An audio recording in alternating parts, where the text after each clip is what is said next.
Hello students, today's topic is plant tissue culture. Very simple topic कि कैसे हम किसी भी प्लांट के पार्ट को लेके एक होल प्लांट यानी कि फुल ग्रोथ प्लांट में उसको कैसे कन्वर्ट कर सकते हैं in artificial condition is known as plant tissue culture. एक इन विट्रो कल्टीवेशन होता है जिसके अंदर हम ग्लास के अंदर किसी भी एक्सप्लांट को लेके एसेप्टिक कंडीशन और कंट्रोल्ड एनवायरनमेंट में हम उसको ग्रो कराते हैं for the production of primary secondary metabolites and to regenerate the plant.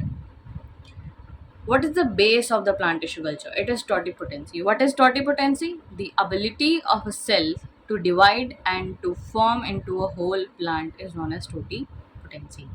कि हमारी ऑर्गेनिजम्स में जितने भी सेल होते हैं उनके पास प्रॉपर्टी होती है कि वो डिवाइड करें और एक होल प्लांट के अंदर, एक फुल कंप्लीट ग्रोथ प्लांट के अंदर कन्वर्ट हो जाए. काफ़ी सारी चीज़ें चाहिए होती हैं हमें प्लांट टिश्यू कल्चर के अंदर टू अकॉम्प्लिश इट. कि हमें कैसे हम, क्योंकि जब नॉर्मली एक प्लांट ग्रो करता है एनवायरनमेंट के अंदर तो वो सॉइल में ग्रो कर रहा है, उसको न्यूट्रिएंट्स जो मिल रहे हैं वो सॉइल से मिल रहे हैं, मिनरल्स मिल रहे हैं, जो एटमॉस्फेयर से जो गैसेस मिल रही हैं वो लीव्स से मिल रही हैं, उसको लाइट मिल रही है, सनलाइट से मिल रही है. लेकिन ये सारी चीज़ लैबोरेटरी में अरेंज करना इज़ अ टफ जॉब, लेकिन ये अकॉम्प्लिश हो सकता है. कुछ कुछ सेफ्टी मेजर्स हमें लेने पड़ते हैं. वो क्या क्या चीज़ हैं जिनको हमें फुलफ़िल करना पड़ता है प्लांट टिश्यू कल्चर के अंदर, आइए देखते हैं. पहली चीज़ है preparation of the nutrient media, जिसके अंदर हमारे पास inorganic, organic salts, glucose, amino acids, vitamins, minerals, बहुत सारी चीज़ें हैं जो मीडिया प्रोवाइड करता है. लाइक द बेसिक फूड जो सेल्स को चाहिए ग्रोथ करने के लिए, वो कहाँ से मिल रहा है? उसको मीडिया से मिल रहा है. अब फिर आता है कि स्टेरिलाइजेशन बहुत ज़्यादा इंपॉर्टेंट पॉइंट होता है कि किसी भी चीज़, जो भी हम टूल यूज़ कर रहे हैं, कि कंटामिनेशन ना आ जाए कहीं से, क्योंकि अगर कंटामिनेशन आ जाती है तो पूरा का पूरा बैच ऑफ कल्चर जो होता है हमारा डिस्ट्रॉय हो जाता है और हमें उसको फेंकना ही पड़ता है. We can't use it.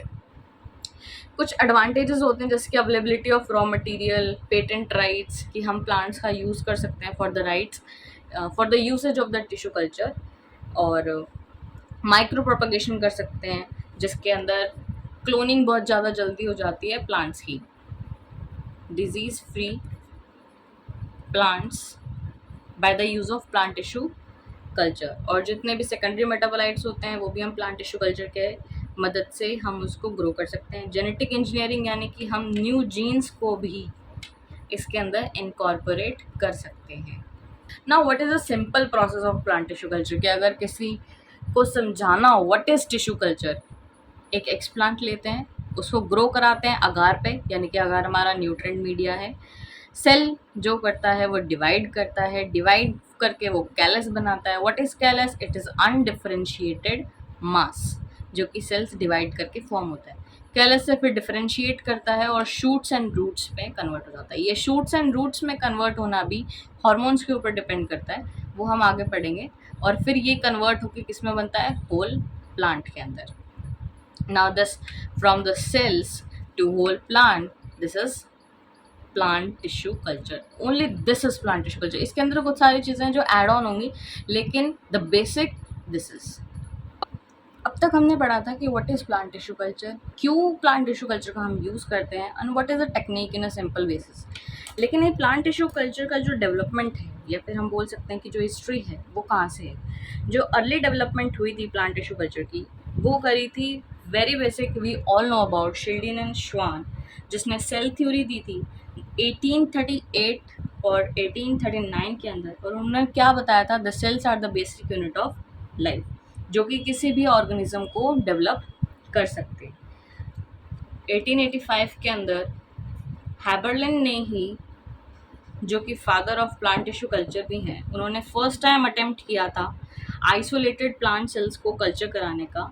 और उन्होंने जो सेल्स लिए थे वो लिए थे मीजोफिल्स लीफ सेल से, जो दो unsuccessful. He introduce the concept of totipotency. तो उन्होंने प्रपोज किया था टोटिपोटेंसी, लेकिन वो फिर भी फेल हो गए थे. फेल हुए क्यों थे? क्योंकि जो प्लांट सेल को ग्रो करा रहे थे वो न्यूट्रिएंट सॉल्यूशन के अंदर, वो इनफ नहीं था, कि यानी कि प्लांट ग्रोथ रुक रही थी at the specific of the time. अब हम पढ़ते हैं history and the applications of plant tissue culture. इसकी जो स्टार्टिंग हुई थी वो हुई थी 1985 के अंदर. 1985 के अंदर जो हैबरलैंड थे उन्होंने एक एक्सपेरिमेंट किया था जिसके अंदर उन्होंने मीज़ोफिल सेल्स का यूज़ करके उसको आइसोलेट किया था और उसको कल्चर कराया था।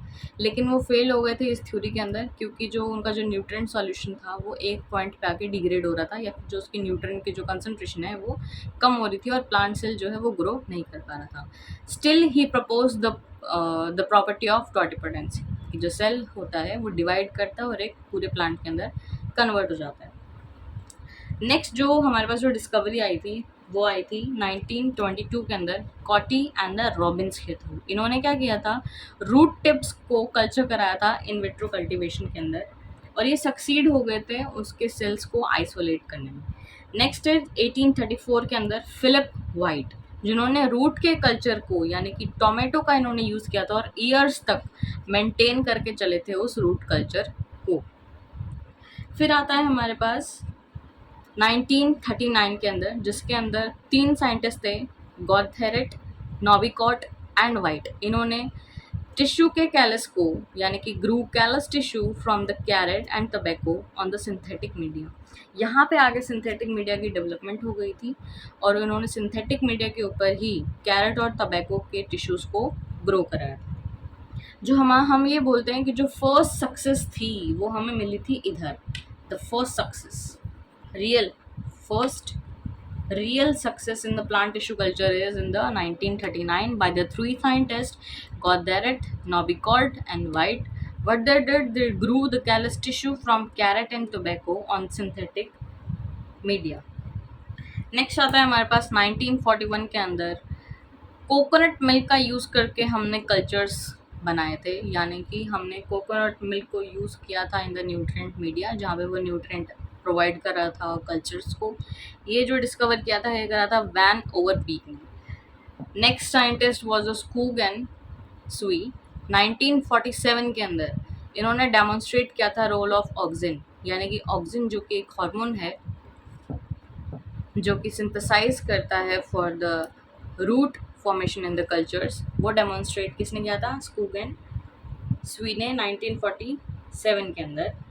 1954 के अंदर स्कूक एंड मिलर ने डिस्कवर्ड किया था साइटोकाइनिन, और जो साइटोकाइनिन का जो रोल होता है वो होता है शूट के अंदर, यानी कि अगर कैलस से शूट की फॉर्मेशन हो रही है तो हमें मीडिया के अंदर साइटोकाइनिन की कंसंट्रेशन इंक्रीज करनी होगी। नेक्स्ट इज 1958 एप्सी स्टर्ड, इन्होंने रीजनरेट करा था कैरेट के प्लांट्स को from the single cell in suspension culture. 1958 के अंदर सस्पेंशन कल्चर यानी कि जो लिक्विड कल्चर्स होते हैं, लिक्विड मीडिया होते हैं, सॉरी, लिक्विड मीडिया का यूज़ करके इन्होंने कैरेट के प्लांट्स को रीजनरेट किया था फ्रॉम द सिंगल सेल, यानी कि यहाँ आके फर्स्ट प्रूफ मिला था हमें किस चीज़ का, टॉटिपोटेंसी का, कि लिक्विड कल्चर के अंदर भी सेल रीजनरेट कर सकते हैं। नेक्स्ट आता है 1962 के अंदर, जो कि बहुत फेमस मीडिया है, मोस्टली केसेस के अंदर एमएस मीडिया चूज करते हैं, और ये डिस्कवर्ड करा था मुराशिगे एंड स्कूग ने, मुराशिगे एंड स्कूग। 1960s में ही जॉर्ज मॉरल ने इंट्रोड्यूस किया था टर्म माइक्रो प्रोपगेशन और meristem culture for the virus free orchids के लिए भी इन्होंने यूज़ किया था, यानी कि मेरिस्टेम का कल्चर करा था किसके लिए, वायरस फ्री ऑर्चिड्स के लिए। वन पॉइंट और इसमें कि 1939 ही जो टाइम होता है वो होता है वर्ल्ड वॉर 2 का, और वर्ल्ड वॉर 2 के दौरान ही हमारे पास कैलस टिश्यू जो है वो ग्रो कराया था। नाउ अब ये सारी चीज़ें ट्रिक्स से याद करनी ज़्यादा आसान हो जाती हैं। मेरे पास जो ट्रिक है, I am telling you that it's happy kids run with great skills making science modern. तो हमारे पास क्या है, happy kids run with great skills making science modern. तो अगर हिस्ट्री याद, क्योंकि हिस्ट्री याद करनी बहुत मुश्किल होती है, सबसे पहले आता है हमारे पास हैबरलैंड, जो कि हुए थे 1902 के अंदर। इन्होंने क्या कल्चर दिया था, इन्होंने सेल कल्चर का आइडिया दिया था।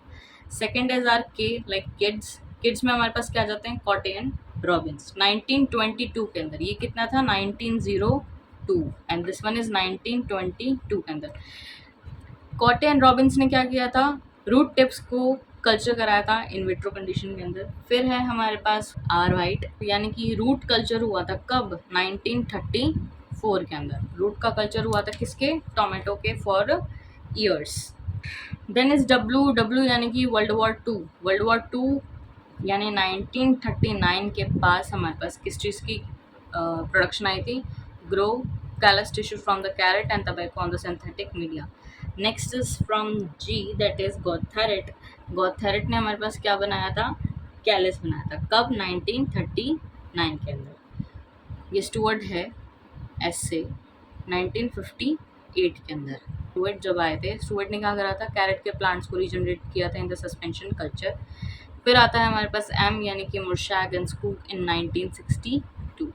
1962 के अंदर हमारे पास एमएस मीडिया आया था। उसके बाद हमारे पास आया था यानी कि स्कूक के अंदर हमें क्या मिला था, साइटोकाइनिन और ऑक्सिन। तो हम यहाँ लिख देते हैं 1954 के अंदर। और एम जो है वो हमारा है मॉडर्न एरा, जिसमें हमें माइक्रो प्रोपगेशन, जेनेटिक इंजीनियरिंग और डिजीज़ फ्री प्लांट्स, इन सब चीज़ों के बारे में पता लगा था। ये कुछ हिस्ट्री है जो कि इम्पॉर्टेंट है। इसके अलावा और भी है, इफ़ यू वांट कि अगर मैं और हिस्ट्री इसके अंदर इंक्लूड करूँ, then do message me in the comment section. And that's it for today. This is our topic, intro of plant tissue culture.